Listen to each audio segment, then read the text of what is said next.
Hey, welcome to the Ethics Experts. Hope you're having an amazing day. See what happens when you subscribe. You get a bonus greeting on every episode. On this episode, we talked to Elena Kohn, and she wrote this really cool book, Women in Law.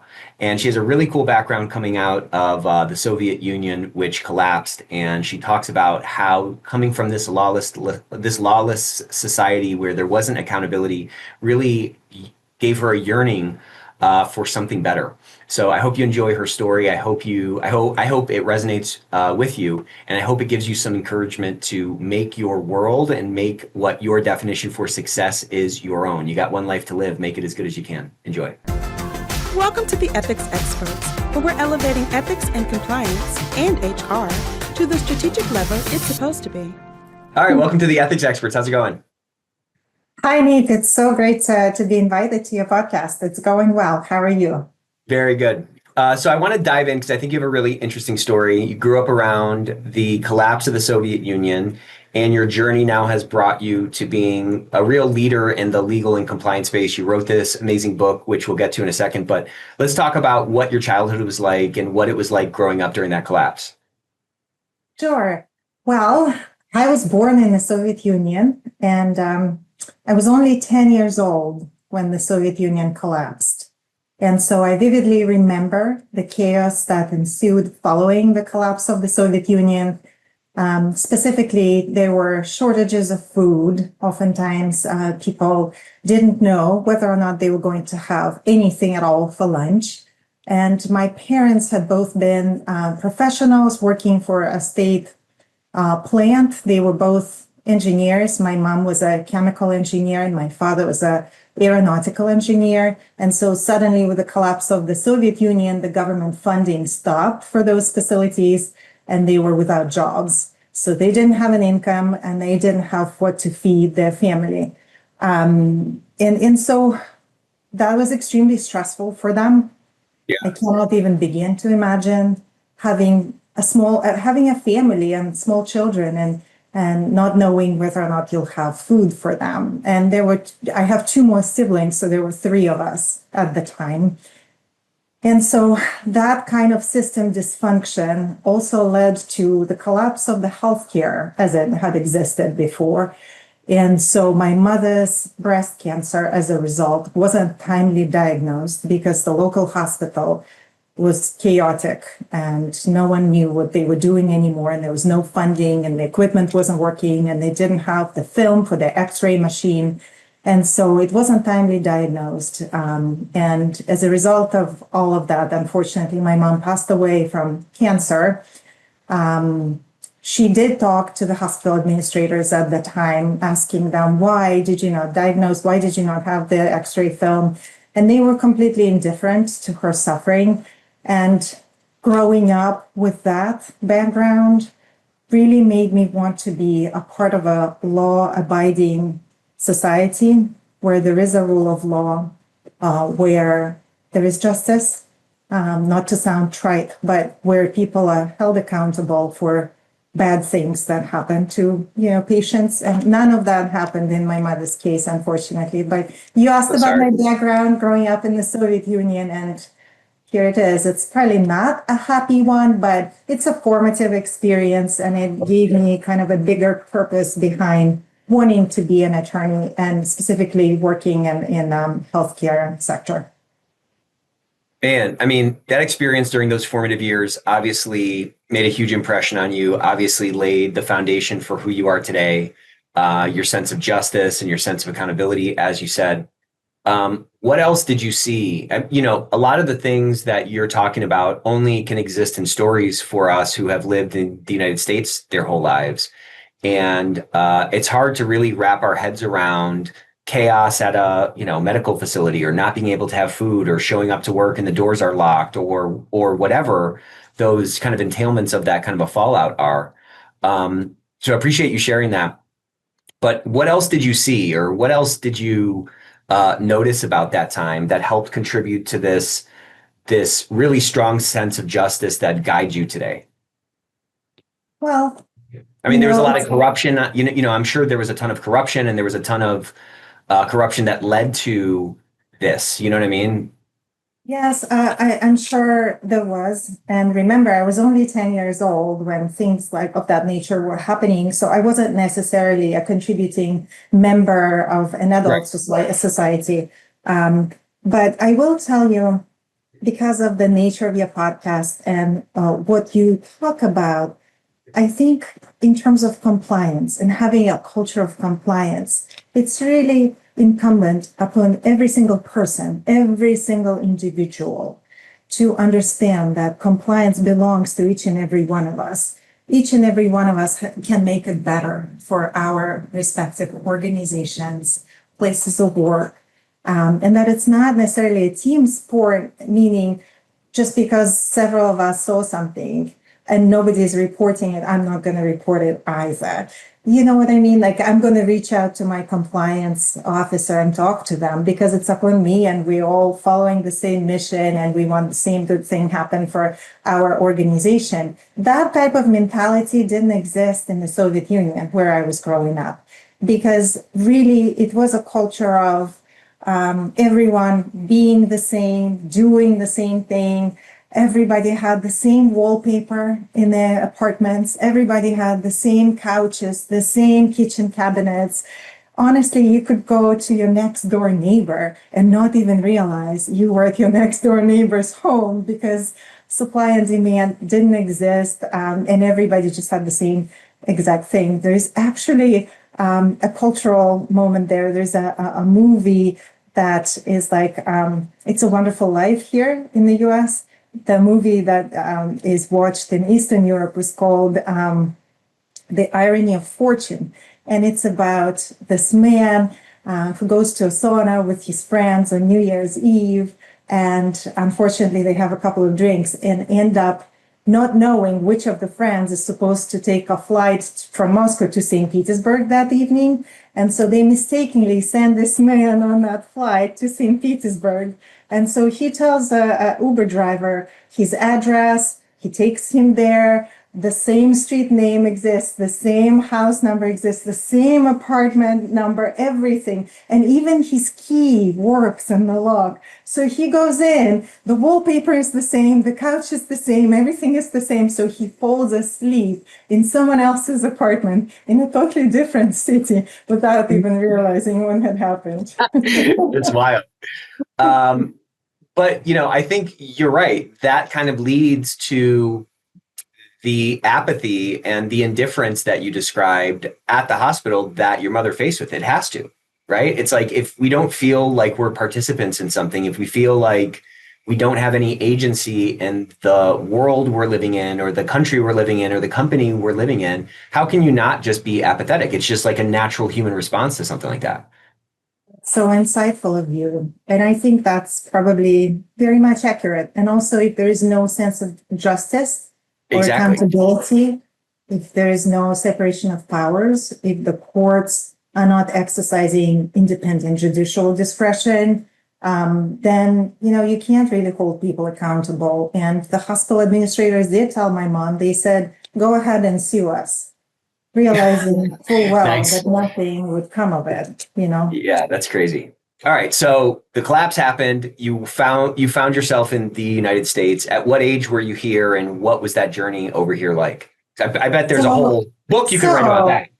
So it's not exactly a direct journey from the Soviet Union after the collapse to the United States. I went to college in London. And so I lived in England for about 7 years. And that's where my eldest son was born, in England. And so we only moved to the US in 2007.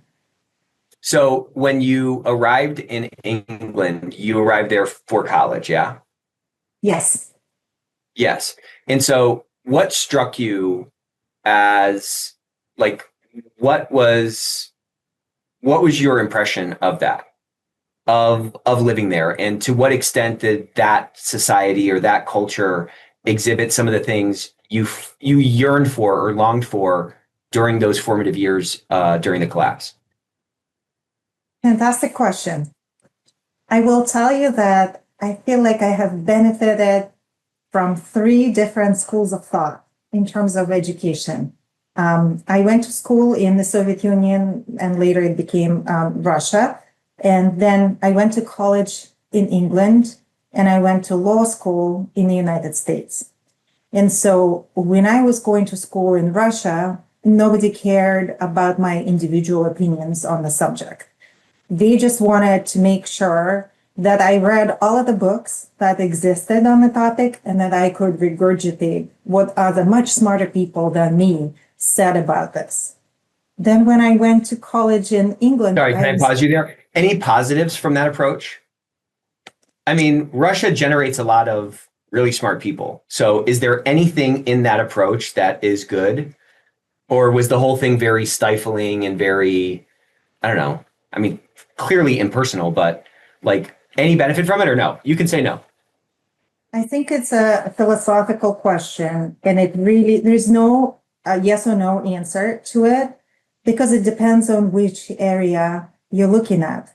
If you're looking at sciences, if you're looking at math, physics, chemistry. These harder things, these harder, but also they're factual. So the fact that you're able to study material at high volumes and regurgitate it well is probably a good thing because you're not expected to exercise your independent judgment, so to speak. Creative outlet or something, yeah. Exactly, you got it. Whereas if you're talking about literature, history, philosophy, more amorphous subject matter, then just the ability to regurgitate what someone else stated on the subject is not entirely helpful. Right. That's just my kind of perception of that. Yeah, that makes sense. Yeah. What struck me in England in college was I tried to use the approach that I was accustomed to in my first paper that I wrote for college, just to be told, I don't care what everybody else had said on the subject. It's you, Elena Kohn, that I want to hear what you specifically think about it. And that was a really interesting moment for me. I hadn't ever been asked that question before. And so I didn't realize my opinion and my thoughts and my perception of a certain subject actually mattered. This is going to sound like a stupid question, but buckle up. We're just getting started here. The only stupid question is the one not asked. Okay, well, now you got me. You gave me carte blanche now. Did you feel like you had opinions and they just were unearthed? And like you had opinions about the things you were learning, you know, whatever, even in the context of that paper that you felt just didn't really apply there? Or was that like an atrophied muscle that just hadn't really been developed and you hadn't really thought to form your own opinions? Like, was them saying, I don't care what those other people think, I care what you think? Was it something like, okay, well, here, you're dumping out what you think? Or was it like, I don't know what I think, I haven't even been thinking about what I think? It's like a muscle that if you don't train it, if you don't exercise it often, it atrophies. So I didn't know how to come up with my own thoughts on the topic. I could tell them, well, this and this wonderful mind has said that on the topic. Or, and I also read this person and this person and that person. But what do I actually think on the matter? So that was an eye-opening experience for me. And was it freeing or scary? Was it a freeing experience or was it a scary experience? Or something else, you know? It was a little scary at first, just because it was new and not something I had done before. But the more you do it, the more comfortable you become at it. And I think it really develops you as an individual and as a person. And I think it's critical for the Western world that we do have individuals who are able to read different kinds of sources and come up with their own opinion on the matter. Right. It's huge for our democracy. Okay, so tell me some more about this. So we talked about the first school of thought. You have the second school of thought, which was an eye-opening experience for you to realize, like, oh, I have this sort of muscle of my own thoughts, my own opinions that I need to be incorporating in this. What else around that second school of thought was interesting and eye-opening? First of all, if you grow up in a totalitarian regime, which the Soviet Union was, the success of the regime depends on the control of information, access to information. And so history gets interpreted in a certain way to benefit the leading party line. And the way I was taught history was entirely different than what I started to hear Really? in college in England. I will give you an example. So, World War II is called the Great Patriotic War in the Soviet Union. That's the number one huge difference. It's our Great Patriotic War versus World War II. It's as if the rest of the world doesn't really exist. The focus zooms in on your own nation immediately.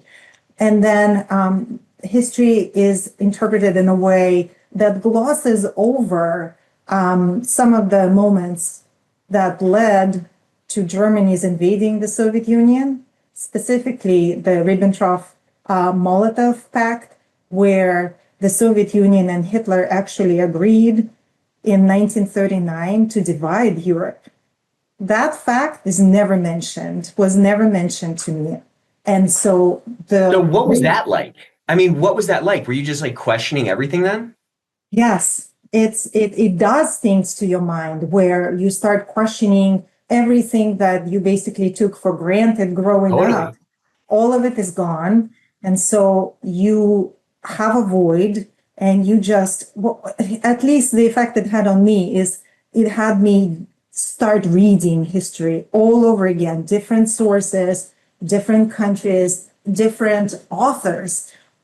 It made me question at the time, why did the Baltic countries had a very suspicious attitude towards everyone who would come from Russia? I started reading why. Because the Soviet Union discriminated against Estonia, Lithuania, Latvia, because people were murdered in those countries by Right. the Soviet Union regime. All of these things I didn't even know were happening when I was growing up. So that was extremely interesting, to say the least. Yeah, yeah. Interesting though. I mean, was it scary to learn that? Or was it Yeah, life like what is was that scary in feeling like? I general. can't even imagine. What'd you say? I think that life is scary in general. And as we grow, we see more and more scary things, but we become better at handling it. Yeah. But also that perspective you have is a very unique perspective because most people in the United States don't have that kind of perspective where they were taught things one way and they had to build these other muscles. And, you really have you have a deep understanding of both of these vantage points. The corollary of it or like the metaphor for it being the Great Patriotic War versus the World War II. Those are two very different frames of the world and of history and of looking at things and so forth. Uh, it's just so interesting. So if I may continue with the first school Please. of thought, the second school of Yes, thought, yes, yes. and then I came to the US and I went to law school here. And I remember reading constitutional law, going back to the creation of our country and our judicial system. And I was so impressed. I was so fascinated. And, those cases we read in law school, they're long, they're 40 to 50 pages each. And oftentimes, students don't really read all of them. But I read every single one of them, every single page. I stayed up all night. I would wake up my poor husband in the middle of the night to tell him, can you imagine Marbury versus Madison? It is emphatically the province of the courts to tell what the law is. My poor husband. I don't even know how that didn't end in divorce, but I was just so fascinated to know everything, or to learn about, the different branches, the separation of powers, the checks and balances that we have here, especially given my background, especially coming from the Soviet Union, where courts were a sham, where they would just follow the party line. And so, yes, it was incredible. And the third school of thought that I experienced in law school totally kind of altered my mind and taught me in a way of thinking as a lawyer would, which is the IRAC model, right? What is the issue, rule, analysis, and conclusion? So it taught me to write in a very organized and logical way. So it was a culmination of all the previous schools of thought in terms of, can I read a lot of material and regurgitate it? Yeah. Yes. What is my opinion on the topic? I The can now A, the do that. analysis. And it Yeah. really helps with the IRAC model of analysis. What is the issue? What is the rule? what is the analysis, meaning what did other clever people in case law and judges say on the topic, and C, conclusion, what is my personal opinion, knowing what the rule is, what the issue is, what the analysis is. What do I, Elena Kohn, as legal counsel, think about it, and what can I recommend in this instance? So that seems like that was a very empowering journey for you. I think so, yes. As you were, absorbing all of that information in law school and reading this constitutional stuff and these cases, what was really sticking out to you? What was really, you referenced the case, which I'm not familiar with, that you woke your husband up with. So like, I'm sure there were multiple things like that where, like, if you're waking somebody up, you're very excited about something. Like, what were the types of things you were so excited about? Was it the sort of justice? Was it the like pure application of the accountability that rule should sort of cast across decisions that maybe weren't considered in the writing of that rule? Like, what was really animating to you? In this specific case, it was the precursor to deciding that there is in fact a separation of powers, and it's really incumbent upon the courts to tell what the law is. So it's not going to be any other branch, but it's going to be justices and judges who will tell what the law is. And so what was striking to me is the independence of the judicial system and how it was established, and that it wasn't a given, Nick, that we had to fight for it in this country, and that we have to protect it to this day. Right. And honestly, democracy is very fragile. So like compliance, where it's incumbent upon each and every one of us, similarly with democracy, in my opinion, it's incumbent upon each of us to make sure we preserve it, because it's fragile and it's precious and it's worth fighting for. Was your journey into law kind of an inevitability, or was there something that happened when you were in England or when you were in the Soviet Union that you thought, man, I really want to get into this space? Like what magnetized you into law? I think you are a philosopher, Nick, because when you ask, was it an inevitability? That's a loaded question, right? And who knows? I mean, looking back at my personal experiences and the fact that I saw and witnessed a lawless, chaotic society where I craved to live in a law-abiding society, the total opposite of where I was, yes, that really propelled me towards wanting to become an attorney. Did I ever dream of leaving the Soviet Union and then Russia? No. I never thought that, yes, I want to be an attorney specifically in the United States. But, one thing came after another, and here I am. And I couldn't be happier with all the choices and all of the events that took place leading up to it. Yeah, I can tell you kind of exude that. Okay, so you get out of law school. What's the next phase? So I went to a law firm that was considered a big law firm. So I was fortunate enough to have been selected first to work as a summer associate there, and later to work as a associate attorney practicing healthcare law and corporate law. So I got to see incredible individuals who had decades of experience in the highly niche, specialized areas of law, who could really teach me in the ways of being a lawyer and counsel. I mean, being around those kinds of folks at a young age, I mean, you can just learn so much. You can just absorb so much. How did you find that area of law? Was that corporate healthcare law? Was that really interesting? Yeah, it still is. That's still what I do to this day. Yeah. And so because healthcare regulations change constantly, I keep growing all the time. I never look back. I enjoy it tremendously. And I also enjoy the counseling part of it. While saying no is really simple to do, it's really easy to say, well, healthcare regulations, laws, and statutes say, no, we cannot do this. But that's only one part of it. It's the bare minimum that an attorney can do. And I feel like coming up with alternative compliant avenues and really working well with your operators, your business people to say, first of all, that's a really exciting initiative that you're thinking about. While doing it this way could present challenges. Did you think about doing it instead in this way? And here are some other ways that I can think of that we can achieve a similar outcome with. And so really creating that partnership that leads towards compliant outcomes is what I'm passionate about. And honestly, just passionate about healthcare in general, because it's as close to patient care as I, as an attorney, can get to. And just hearing patient stories and seeing our dedicated physicians, nurses, surgical techs, you name it, anyone who has any kind of contact with patients in my organization, they're all inspiring people. They all want to make sure that our patients are cared for to the highest extent possible. So that inspires me.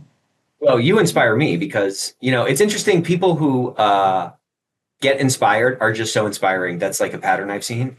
And it's so inspiring that you had this experience with your mother that was very tragic and you witnessed that sort of apathy firsthand. And like, you're actually doing something about it. You found yourself, directed your career path into a space where you as an attorney can get as close as you can to patient care and make sure that justice is being served, so to speak. I mean, it's really an inspiring thing. I love that kind of a story. And in this way, my mother continues to inspire Totally. me Totally. because I think about her and everything that I do. And actually, I even named my daughter after her. Wow. And my mother, even though she was a chemical engineer, which is a highly technical, obviously, profession, she was also a creative and she was a cartoonist in a way. She could draw really well. And that talent is what my daughter has too. So How crazy. yeah, Imagine. That's so yeah, interesting. Wow. it really Um, is. okay, so you are, you're now the, divisional chief legal officer for a hospital system. And you talk about a culture of integrity in the workplace, a workplace that really cares. And something else you said in our pre-call was healthcare with a heart. So let's talk about, let's talk about that in a second. I want to talk about how you moved from that big law firm now into doing, legal and compliance work within a healthcare, organization. So two minor corrections. I'm associate divisional chief legal officer. I know it's a long title, but my boss will be listening to our podcast, and I want to make sure That was a little I test for you. That was a test. I wanted to see if you would correct me or not. Sorry about that. And so compliance is not something that I do as part of my job description, but I work very closely with our compliance team. Yeah. So that's the second thing I wanted to point out. When I was working in that big law firm, by virtue of the separation between a law firm and a client, you don't necessarily become an integral part of a healthcare business or a system. And also when you're in a law firm, I mean, it's common knowledge, it's on a billable hourly rate. And so the clients are very careful about which topics do they reach out to you with. And when you provide advice, it's kind of very finite in nature. So you don't get the back and forth from the client. Oh, actually, I read your memo. I have questions about XYZ. Can we change this? And 2 weeks later, these new issues came up. Can we revise this? Can we work together collaboratively? So there is not a full kind of circle or full life cycle advising. And I always craved that. I wanted to get to the heart of healthcare and be part of the operations. And so I was on a secondment to a firm's client. I was working for them directly on site, and they realized we had a really good rapport. I was getting along with the general counsel and the chief financial officer, and it made more sense for them to employ me directly versus paying the law firm for my time while I was there. So that's how my first in-house opportunity came about. and I went to work for that client. And then my subsequent healthcare opportunities were always for healthcare companies, and they always came from relationships. It was never a cold call from a recruiter.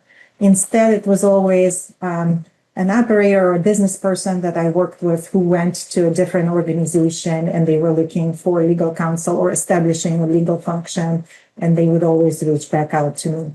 AdventHealth is an exception because I never worked for a hospital system prior, and I really wanted to round out my legal career to be able to say, yes, I worked on the provider physician side, but I have also worked on the hospital system side, and I understand both perspectives. So that's why I approached AdventHealth myself. And what's been surprising about moving from provider to, health to hospital system side? Like, what's been some of the surprises? What's been interesting about this rounding out of your experience that you've attained? So excellent question again. Physician practices tend to be smaller in size, whereas AdventHealth, as you might know, it's a large organization. We just celebrated hiring, making sure we have 100,000 employees across multiple states. We have multiple hospitals and physician practices and any kind of delivery system that you can think of. AdventHealth does it. And so while the size of the organization is massive, at the core is the mission of, extending the healing ministry of Christ and delivering whole person care. And what do they mean by it? Whole person means body, mind, spirit. So regardless of what a person does on the floor, if they're a tech, if they're environmental services, if they're a nurse, if they're a physician, they always have that mission in mind. And so they're helping patients feel whole because there is a spiritual component to any kind of disease or illness, or the way that the patient feels all alone when, they learn about a sad diagnosis, for example. So it's important not to underestimate the humanity, the spirituality element to all of it. And while the company is so huge, to your point, like what is so different? The mission still remains. And I found that, and I still find it inspiring, fascinating. It's what drives every single one of these 100,000 employees. So I think that's really cool. Okay. So let's get to that thing, this like culture of integrity in the workplace that really cares. You kind of alluded it. You just kind of alluded to it a bit. The fact that all the people, regardless of level or function, they have this mission in mind. So what does like healthcare with a heart mean to you, and how does that end up intersecting with the culture of integrity that is built on this foundation of accountability?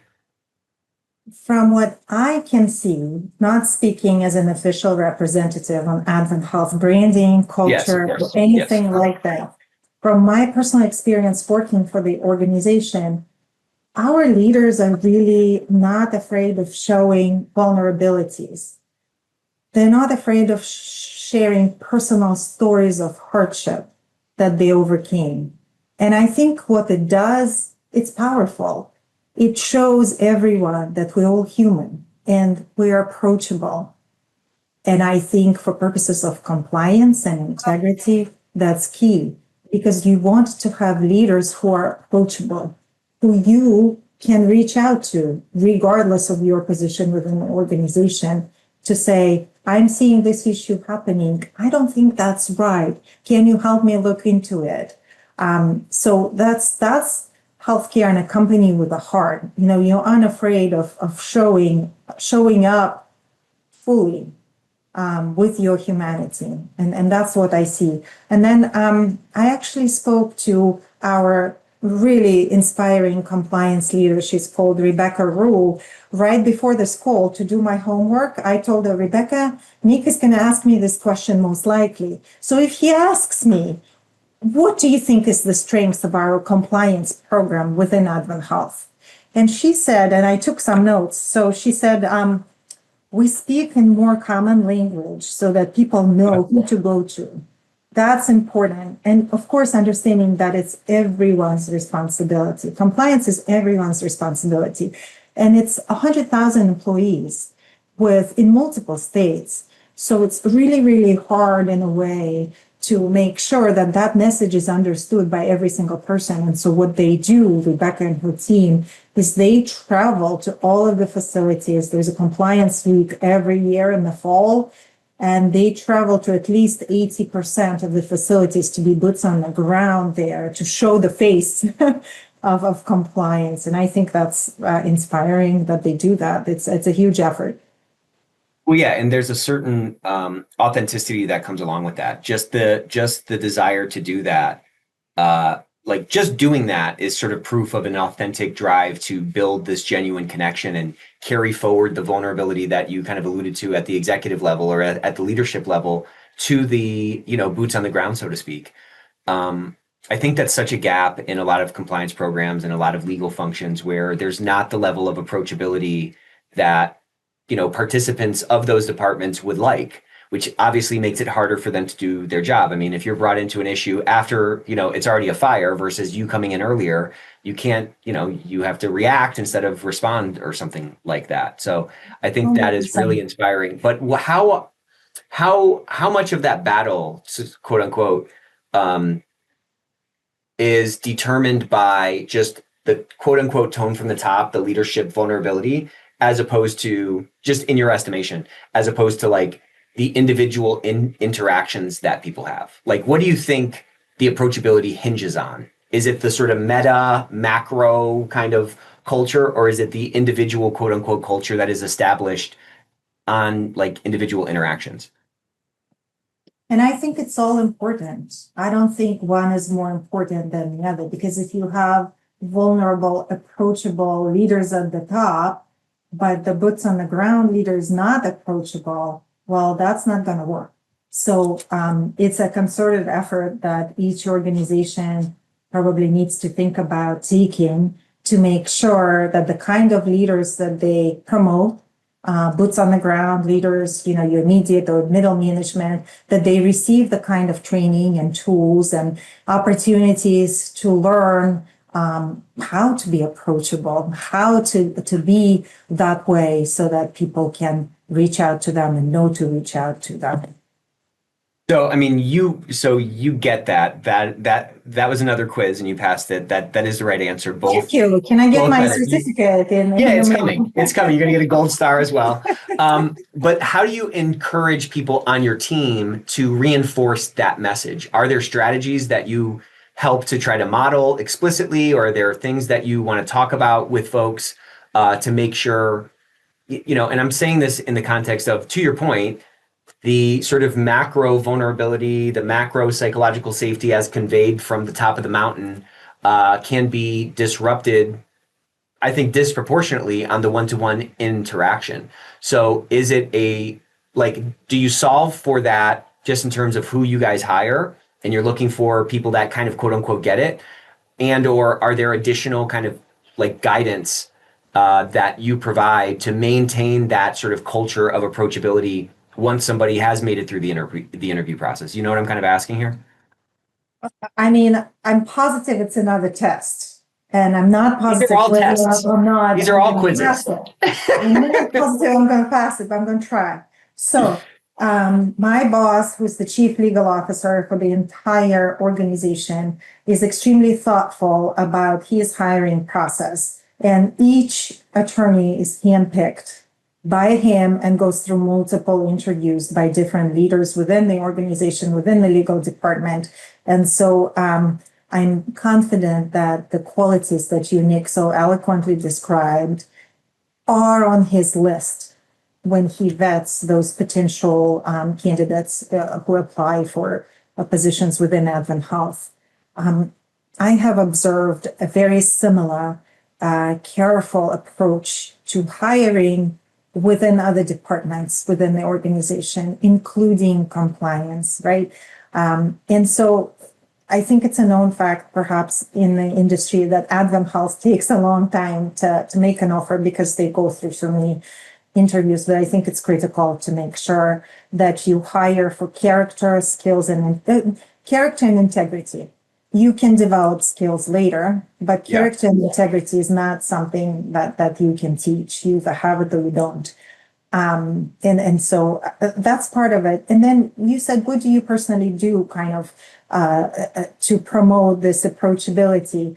Well, I try to be out there and participate in activities and meetings and divisional meetings. And we have something called Team Talk, which is something that's pre-recorded and pushed out to divisions once a week. And it's kind of like a news update internal news update that goes to the organization. And most recently, I was featured in it playing the piano for Mental Health Awareness Month.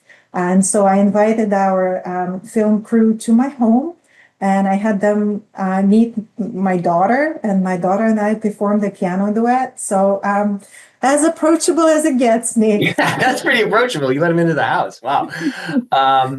So I want to make sure that we spend a little time talking about this cool book that you wrote, Women in Law, Discovering the True Meaning of Success. Tell me about what motivated you to write that, how that whole thing came about, and what the impact has been both on your life and on others' lives, because you've just gotten so much phenomenal feedback from that book. Thank you so much, Nick.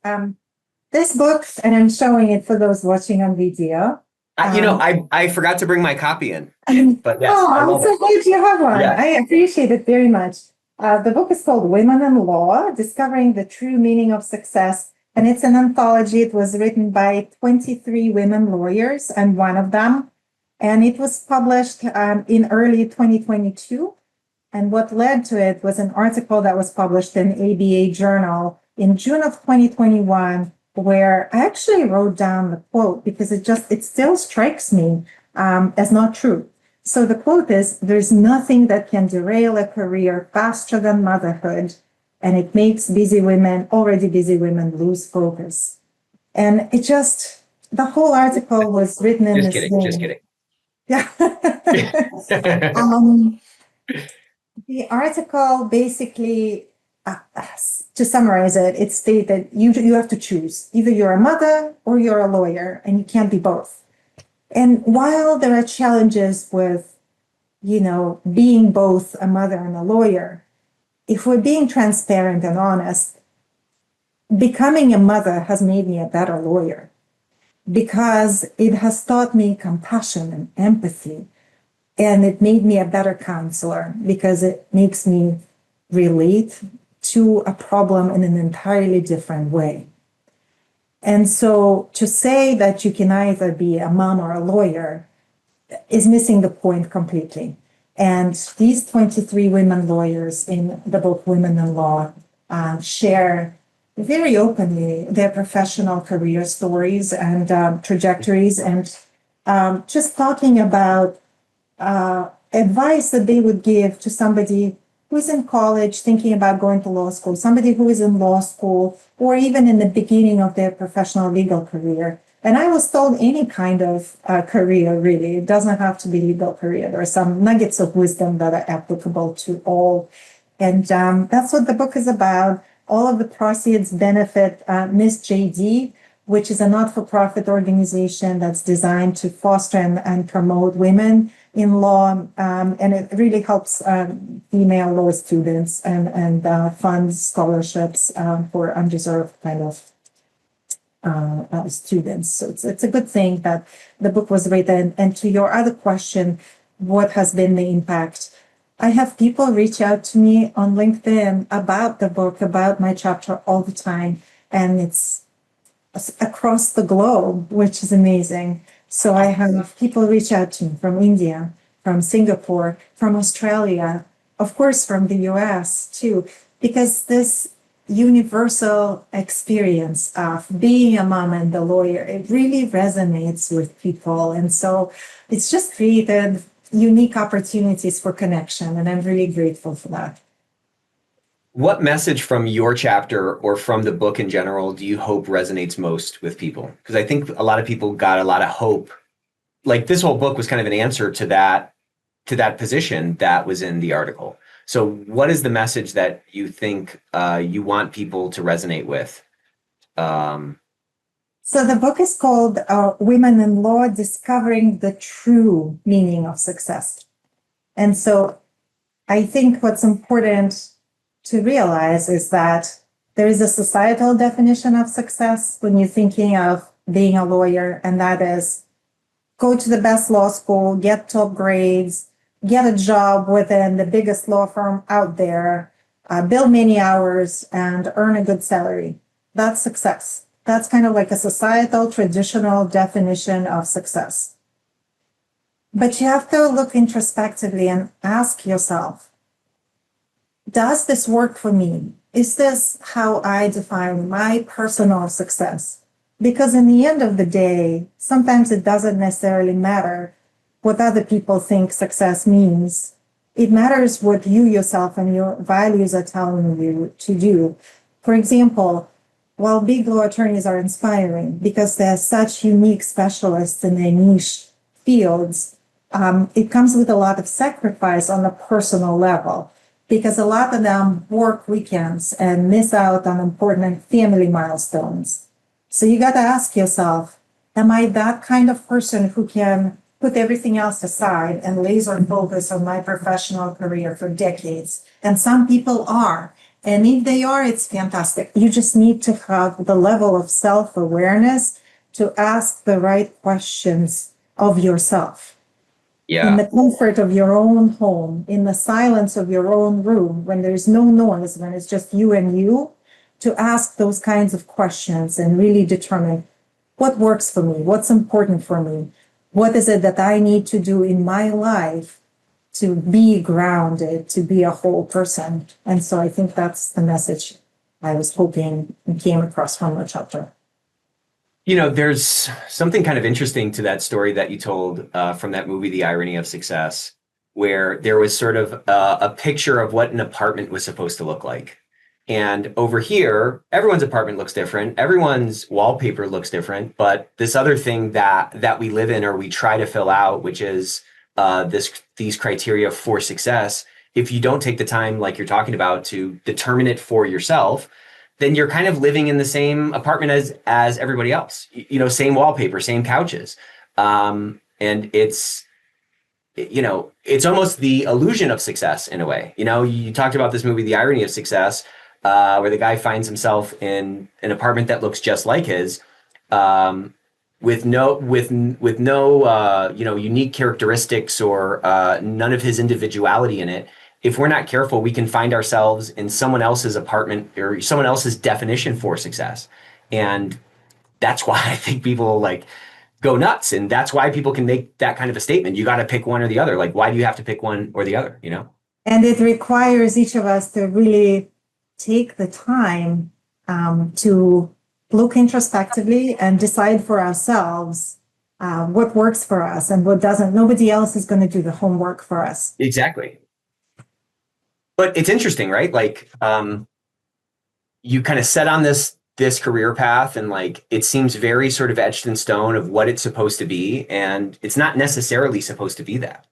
It can be whatever you want it to be, you know? I know. And I completely agree. And I honestly just think law school really gives people a unique skill set. It makes you think logically, but it doesn't mean that you have to work as a lawyer after graduating law school. It just means you've gotten the skills and the tools, and you can apply those to any industry out there and be anyone. I mean, it's really inspiring in a way.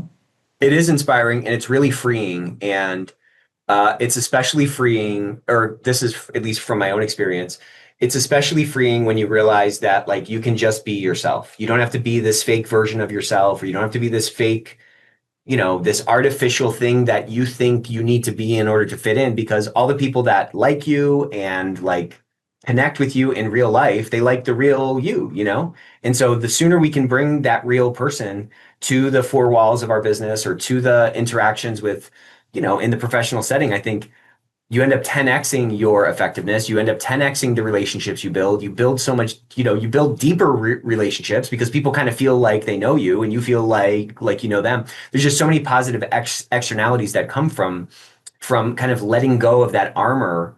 I'm just saying, like the person that's showing up today is very different than the person who showed up for my first interview at a big accounting firm coming out of college. You know what I'm saying? I was so nervous. I was so artificial, you know. And again, I was trying to be professional, all that kind of stuff. But as you can kind of make your world and your life your own, it's just all the clouds part. It seems that's what it seems to be for me. Oscar Wilde said, be yourself. Everyone else is already taken, right? That's it. I love that. That's it. And honestly, people can sense when we're not being authentic. 100%. When we're trying to pretend to be somebody else, people know. So there's almost no point in There's no point. Yeah. There's no point in following some checklist of what you're supposed to look like, because to your point, on the subconscious level, people can sniff it out. And oh man, we could go on all day about this. Okay, so this has been a really fun conversation. I always love to wrap up these conversations with, if you could go back in time, what's a piece of advice you wish you could give a younger version of yourself? What an excellent, deep philosophical question to ask. I would just tell myself, don't be afraid. Go forward. It all works out in the end. See, you know, we spend so much time thinking about the worst case scenario, and that never happens. It never happens. You know what I mean? That's right. This was really a lot of fun. People can find your book on Amazon. It comes highly recommended. We're going to be featuring it on our webinar series, the Ethics Verse. We give away books every single week on the Ethics Verse. But thank you so much for coming on, the Ethics Expert. This was really a phenomenal conversation. Thanks for having me, Nick. It's been a pleasure. See you next time.